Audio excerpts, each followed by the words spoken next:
Historia de la filosofía, por Nicolás Abagnano, volumen 1, 293, parte tercera, Filosofía Escolástica, capítulo 17, La lógica del siglo XIII, 289, Pedro Hispano.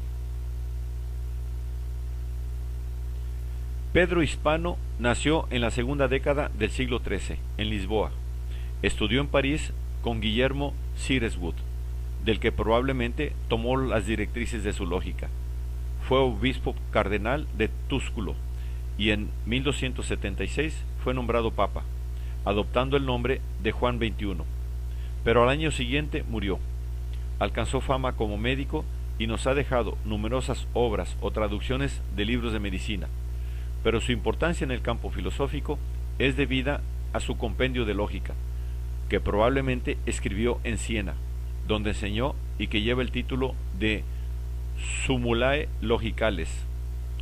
Esta obra tiene idéntico contenido con la Sinopsis de la Lógica Aristotélica, escrita en griego y atribuida a Miguel Celo, 1018 a 1078 o 1096, y ha sido considerada como traducción de la obra de Celo. En realidad, la sinopsis atribuida a Celo es la traducción griega de la Sumulae Logicale de Jorge Escolarios, 1400-1464.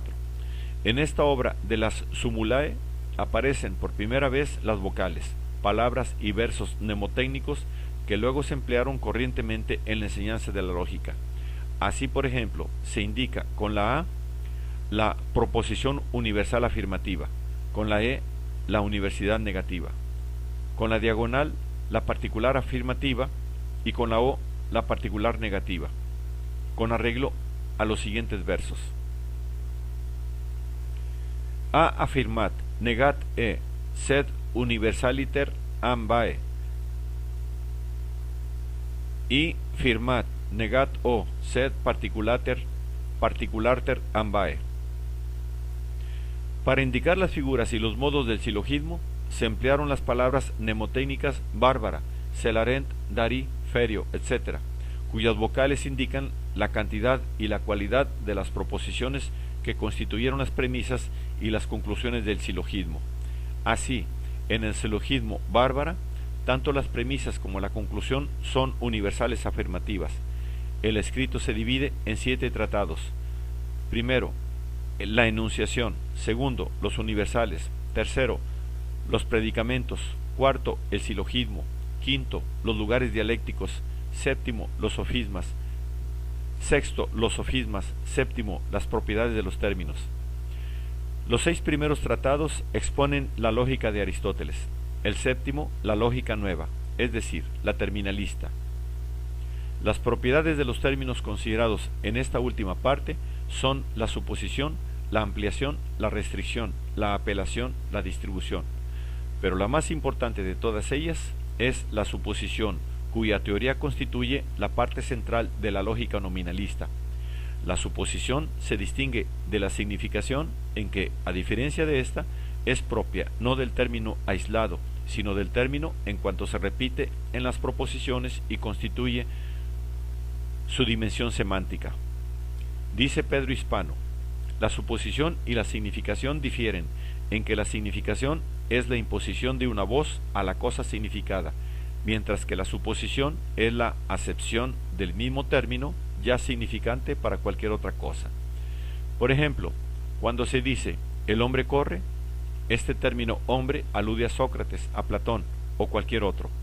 La significación es antes que la suposición, pero no son idénticas, ya que el significar es propio de la voz y el suponer lo es del término ya compuesto de voz y significación.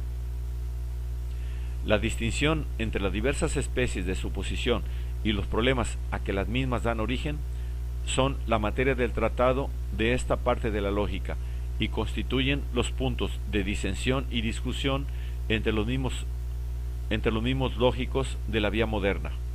Aquí nos referimos solamente a aquella distinción que, formulada por Pedro Hispano, ha sido luego aceptada por los lógicos posteriores, es decir, la distinción entre suposición simple y suposición personal.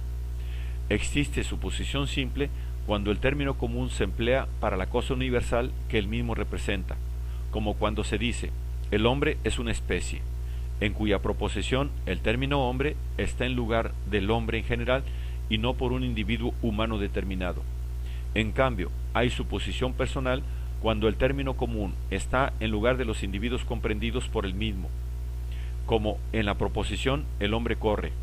El término hombre está en lugar de los individuos humanos, o sea, en lugar de Sócrates, de Platón y de otros.